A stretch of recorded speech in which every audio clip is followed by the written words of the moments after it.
Hi welcome to our channel. మన channel అయితే తప్పకుండా సబ్స్క్రైబ్ చేసుకోండి. తప్పకుండా follow and like and share చేయగలరు. ఎందుకంటే మనం చెప్పుకుంటున్న Bigg Boss genuine reviews and live updates. ఇక మనకి దివ్య గురించి చెప్పాలి అంటే ఈరోజు దివ్య గురించి గట్టిగా మాట్లాడాలని అనుకుంటున్నాను. నిజానికి తను హౌస్లోకి ఎంటర్ అయ్యేటప్పటికి నా ఒపీనియన్ నాకైతే తను ఫస్ట్ అగ్ని పరీక్షలో చూసినప్పుడే తను నాకు నచ్చలేదు. ఎందుకంటే అభిజిత్‌ని టార్గెట్ చేసి మాటలు అనేసింది. నాకే కాదు, చాలామంది ట్రోల్స్ చేశారు తనని. నిజంగా అప్పుడు నాకు నచ్చలేదు. తర్వాత హౌస్‌లోకొచ్చాక కూడా కొన్ని రోజులు కావాలనే భరణి గారితో బాండింగ్ పెట్టుకుంది. బయట నుంచి చూసొచ్చింది. ఇవన్నీ నేను కూడా నమ్మడం జరిగింది. అంతేకాకుండా ఇక తర్వాత గేమ్ అది బాగా ఆడుతుంది. Mind game. గేమ్ చాలా బాగా అర్థం చేసుకుంటుంది. చాలా ఇంటెలిజెంట్ మైండ్ గేమ్ ఆడుతుంది. కానీ తనే ఎందుకు ఇలా చేజేతులా గేమ్ పాడు చేసుకుంది. ఇప్పుడు నాకు తర్వాత కొన్ని రోజులు నెగటివిటీ లేదు. ఓకే. బాగా ఆడుతుంది. బావుంది అని అనుకున్నాను. కానీ ఫస్ట్‌లో తనూజ అయితే దివ్య వచ్చాక తనూజ ఎలా అయితే ఫీల్ అయిందో, వాళ్ళ నాన్నని దూరం అవుతున్నారని దివ్యకి దగ్గరే ఉంటుంది తనూజకి. ఎందుకంటే ఫస్ట్ నుంచి వాళ్ళిద్దరూ వాళ్ళ బాండింగ్ వేరే లెవెల్. తను నాన్న అని పిలుస్తూ రాత్రిపూట టాబ్లెట్స్ కానీ అన్నీ తన దగ్గరుండి ఇవ్వడం, చూసుకోవడం చేసేది తనూజ. ఆ ప్లేస్‌లోకి తనొచ్చి తను లాక్కోవడం అనేది తనూజకు ఉంటది. తనూజ అలా బాధపడటం అవన్నీ కూడా అప్పట్లో నెగటివిటీ చూపిచ్చింది.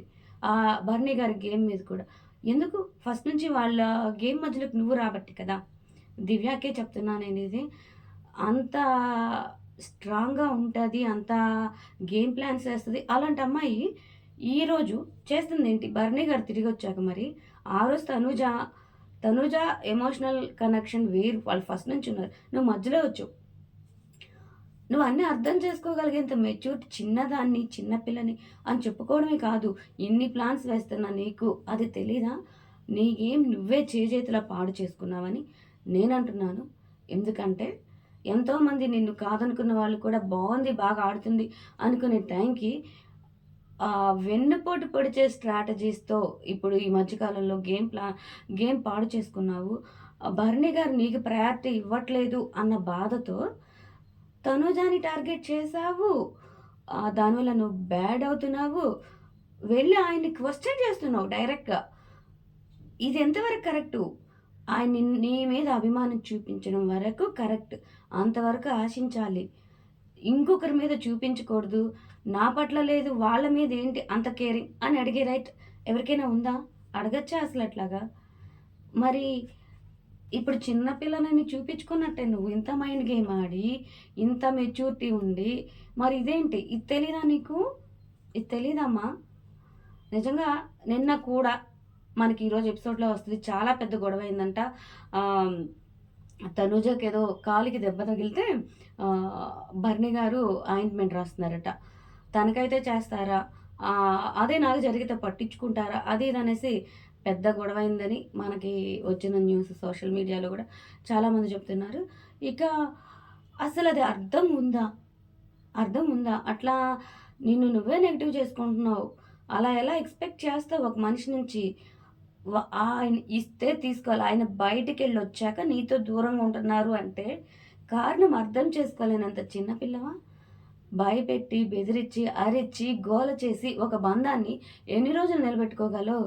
నువ్వు బాధపడకూడదని ఆయన ఫస్ట్‌లో దూరం ఉన్న ఒక మనిషిని బాధ పెట్టకూడదని ఆయన మళ్ళీ నార్మల్‌గున్నారు. అలాంటి ఆయన నుంచి తనతో అలా, నాతో ఇలా అన్న కంపారిజన్ తీసుకొస్తూ నీ గేమ్ నువ్వే పాడు చేసుకుంటున్నావు. నాకైతే నువ్వు నాకు తెలిసి దివ్య చాలా స్ట్రాంగ్ ప్లేయర్. బానే ఆడుతుంది. గేమ్ పరంగా అయితే తను బానే ఆడుతుంది. ఎప్పుడైతే తనూజని జెలసీ పరంగా టార్గెట్ చేయడం స్టార్ట్ చేసిందో, తన గేమ్ తనే పాడు చేసుకుంటుంది. తను కరెక్ట్‌గా ఇంత ఫీలింగ్ లేకుండా నార్మల్‌గా గనక తీసుకోగలిగితే, తను తప్పకుండా టాప్ 5కొచ్చేదని నాకనిపించింది. చేజేతులా వాళ్ళ చేజేతులా గేమ్ పాడు చేసుకుంటుంది.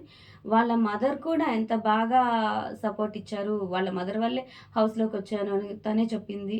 నిన్న ఎపిసోడ్‌లో వాళ్ళ మదర్ కూడా చాలా హ్యాపీగా, సంతోషంగా అందరితో మాట్లాడడం కానీ, సరదాగా ఉండడం గానీ చూస్తే మరి ఎంత ముచ్చటేసిందో. మరి నువ్వెలా ఇలా చేతులో ఆ గేమ్ పాడు చేసుకుంటున్నావు? ఇదైతే కరెక్ట్ కాదు. ప్రతిదీ తప్పు పట్టడం.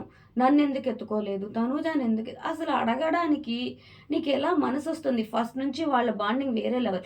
అమ్మ నిన్న చెప్పారు. నా వల్లే నా కూతురు అన్నయ్య అని పిలిచింది. నేను పిలవాలనుకున్న పిలుపు నా కూతురిని పిలవమని చెప్పానన్న మాట మాకు ఈరోజు క్లారిటీ వచ్చింది. మొన్నటిదాకా నీ వల్లే సరే. అదైతే క్లారిటీ ఈరోజొచ్చింది. మొన్నటిదాకా అందరూ నీ వల్లే వాళ్ళ బాండింగ్ బ్రేక్ అయిందని చెప్పేసి అనుకున్నారు మరి. నిజమే కదా! మరి ఆ రోజు తనూజ ఇట్లా మాట్లాడలేదు. బాధపడిందే కానీ, ఇట్లా మొహానడిగి, మాట్లాడి గొడవ పెట్టుకోలేదు. అదే తనూజకి నీకు ఉన్న తేడా. నీ గేమ్ నువ్వే పాడు చేసుకుంటున్నావు. ఇక నెక్స్ట్ వీక్ రేపు ఎవరు ఎలిమినేట్ అవుతారన్నది చూడాలి. తనైతే లీస్ట్‌లోనే ఉందని మనకి సోషల్ మీడియా నుంచి వస్తుంది. చూద్దాం.